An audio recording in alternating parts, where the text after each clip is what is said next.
আজকে আগস্টের 28 তারিখ 2026 সাল। এই মুহূর্তে আমি আছি নারায়ণগঞ্জ জেলার রূপগঞ্জ উপজেলার বর্তমান ধর্ম ও সমাজটা একটা বিশেষ জায়গায় আটকে গেছে। সেখান থেকে মানুষ আল্লাহ পাকের কানেকশন থেকে বঞ্চিত হয়ে যাচ্ছে।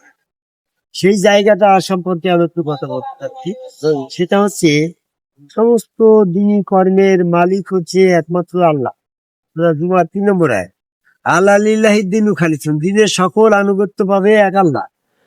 তো সে দিনের আনুগত্যের মিডিয়া হিসাবে রসুলকে সিদ্ধান্ত দেওয়া হইলো যে দিনের আনুগত্যের মালিক আল্লাহ, দিনের আনুগত্যের মালিক এক আল্লাহ। আর সেই আল্লাহর আনুগত্যের মাধ্যম একমাত্র রসুল বাদে আল্লাহ পাকের আনুগত্য করার কোনো সুযোগ ব্যবস্থাপনা নাই। তো আমাদের নবী মুহাম্মদ সাল্লাল্লাহু আলাইহি ওয়াসাল্লাম তিনি নবী এবং রসুল, তিনি শেষ রসুল।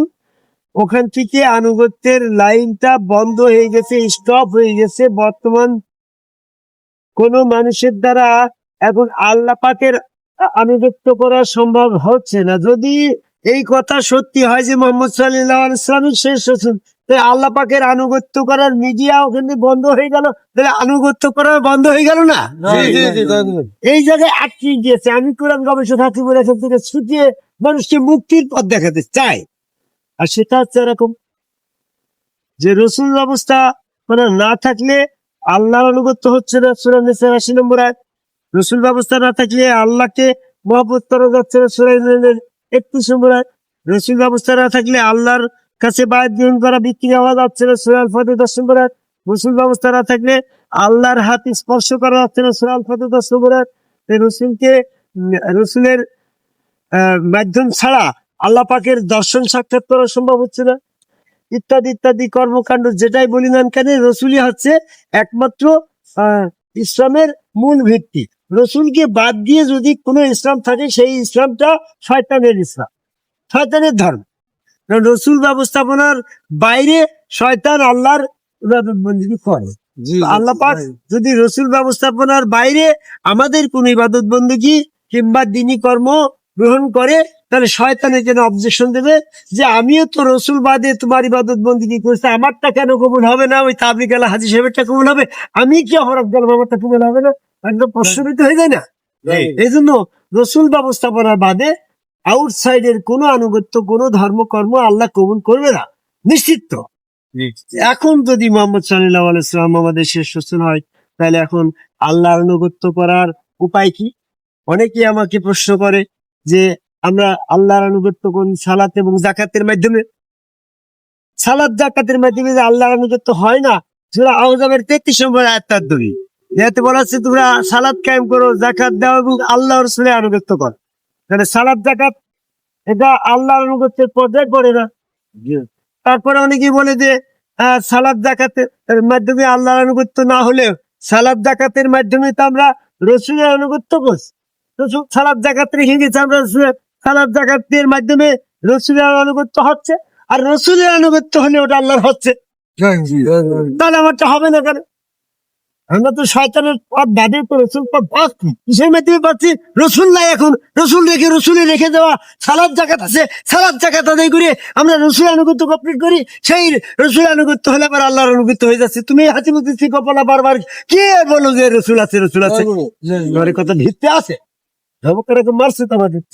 আমি তা সেটা কাট করে দিচ্ছি। নূরের 56 নম্বর আয়াতে বলছে সালাত যাকাতের মাধ্যমে রসুলের আনুগত্য হয় না।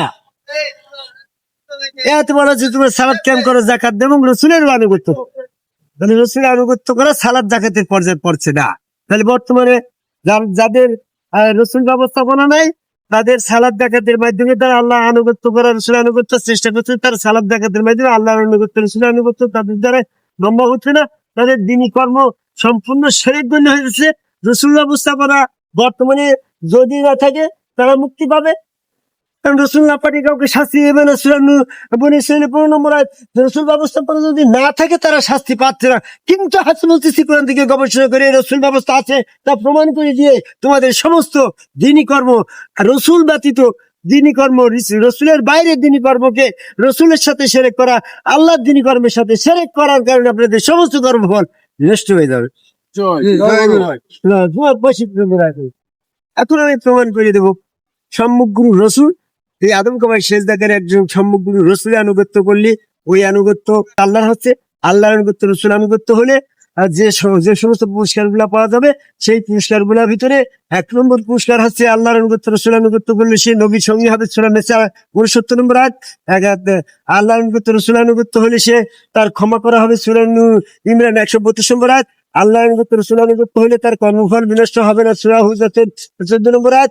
আল্লাহর আনুগত্য রসুল আনুগত্য হলে সে জান্নাতে যাচ্ছে এবং সফলকাম হচ্ছে, সূরা আল ফাতির 17 নম্বর আয়াত। এজন্য যারা যারা আদম কবে শেষ জায়গার একজন সম্মুখ রসুলের মাধ্যমে আল্লাহ রসুলের আনুগত্য সম্পূর্ণ করলো তারা জান্নাতি হবে।